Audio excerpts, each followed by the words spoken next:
Merci d'être au rendez-vous des entrepreneurs conscientes et audacieuses qui sont prêtes à prendre leur place et à contribuer pleinement. Je suis Mélanie Silla, illuminatrice de potentiel, et je suis là pour t'aider à créer un partenariat solide et puissant avec l'essence de ton entreprise pour une vie alignée, abondante et joyeuse.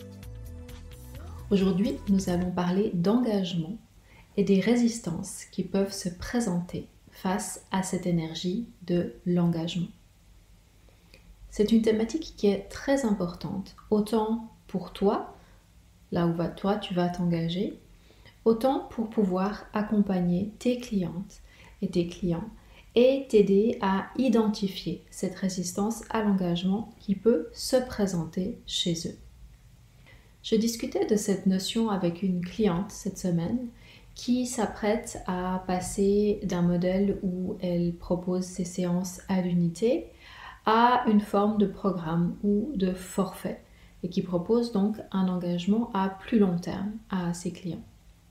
Et ce qui est important de comprendre, c'est que l'énergie qui est derrière la décision de retourner voir un thérapeute, un coach, un accompagnant au sens large, de retourner voir cette personne 10 fois en prenant des séances à l'unité, ne requiert pas la même énergie que de choisir de s'engager dans un accompagnement de 10 séances, par exemple. Quand on choisit un accompagnement à long terme, eh bien, on entre dans un contenant énergétique dont la solidité et la puissance dépendent en partie du thérapeute, de l'accompagnant, et en partie, bien sûr, de notre propre capacité à nous engager. Consciemment ou non, eh bien, des résistances peuvent survenir en fonction des croyances, des expériences, des autres mémoires qu'on peut avoir autour de la notion d'engagement. Est-ce que, par exemple, par le passé, on a souvent rompu les engagements qu'on avait pris envers soi-même, que ce soit de changer son mode d'alimentation, par exemple, et on s'y est pas tenu, ou que ce soit de mener un projet à bien et on n'est pas allé jusqu'au bout. Et là où il peut y avoir une empreinte, une mémoire, c'est si on a eu l'impression, consciemment ou non, de se trahir soi-même. Ça t'est certainement déjà arrivé. Quand c'est quelque chose qu'on fait régulièrement, quand c'est un schéma récurrent, finalement notre muscle, notre confiance en nous, à notre capacité à nous engager et aller jusqu'au bout est affaiblie. Et donc finalement, on va avoir cette empreinte qui va faire que inconsciemment, on va s'attendre à ne pas aller au bout de l'engagement qu'on va prendre. Donc forcément, il va y avoir cette résistance-là qui va nous auto-saboter.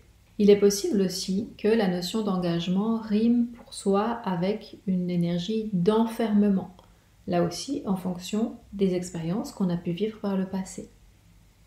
Il peut y avoir aussi une peur de l'échec ou de la réussite, qui est l'autre côté de la médaille simplement, qui risque de nous saboter. Donc ces résistances à l'engagement peuvent se présenter sous de très très nombreux visages différents. Certains sont assez évidents à identifier, d'autres sont beaucoup plus subtils. Et c'est là où c'est important, que ce soit pour toi, sur ton propre chemin d'évolution, ou que ce soit pour accompagner tes clients.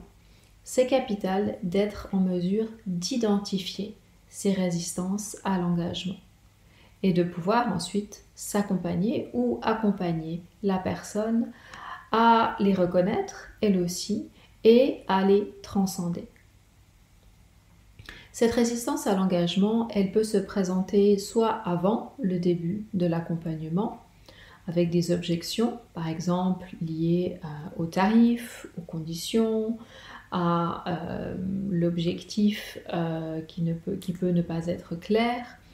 À propos de l'argent, c'est jamais vraiment à propos de l'argent. Simplement dans le sens où l'argent vient cristalliser de nombreuses illusions et conditionnements.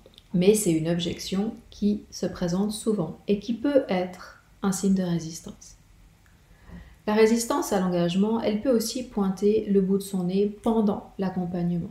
Souvent après quelques séances, quand on commence à toucher à la racine de la problématique ou quand on commence à aller vraiment en profondeur et à toucher là où c'est douloureux, là où il y a une blessure, Et le résultat, c'est que le client peut alors devenir passif, par exemple, cesser de passer à l'action entre les séances. La personne peut nier les progrès qui ont déjà été effectués, se mettre à douter de ses capacités à poursuivre. Et évidemment, tout ça, ça va entraver le bon déroulement de l'accompagnement et potentiellement saboter les résultats, la transformation que la personne pourrait vivre. Donc encore une fois, pour le thérapeute, il est absolument primordial, thérapeute, accompagnant, coach au sens large, il est absolument primordial d'être conscient déjà de ce phénomène et de pouvoir ensuite l'identifier. Identifier cette résistance si ou quand elle apparaît et accompagner la personne de manière adéquate, sans entrer dans ces modes de fonctionnement limitants. Et en tant qu'accompagnant, ça nécessite d'avoir fait un travail intérieur sur sa propre relation à la notion d'engagement.